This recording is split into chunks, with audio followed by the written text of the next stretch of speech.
Brigadier General retired Matthias Tizirai Ngarava has died. Tsarapera mashoko kudanyo kwachinzi another senior Zimbabwe National Army officer dies. Don't forget to subscribe or like on the bell icon. You have a shock or to the nation. Machinzi wapamsoro pekutisiya koita another ZNA officer. Panguva ino parikuonekwa kunzi army officials varikungosangana nemamysterious deaths.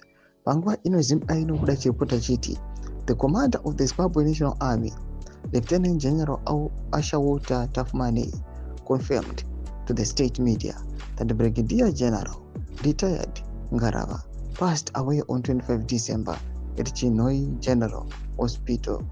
Mourners has since been gathering at house number 64701, Mapao Phase 2 in Chinhoyi to pay their last respects and offer condolences to the bereaved family.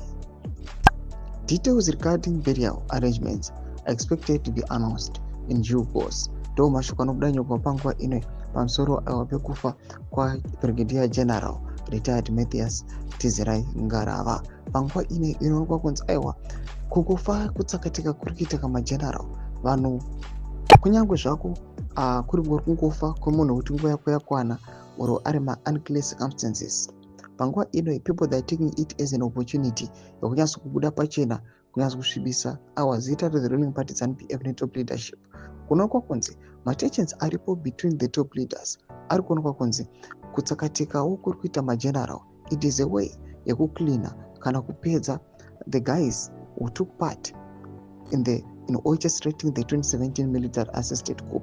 Kwakuonekwa kunzi there are a number of generals who took part and panguva ino they died in unclear circumstances. And panguva ino tichiona Brigadier General Matthias Tizirai Ngarava vachishayikawo zvekare, vanhu vanongova add again by that list. Veda comment section medu zvafungiro ema todei pamusoro pechitiko ichi. Subscribe or like, chat on the bell icon.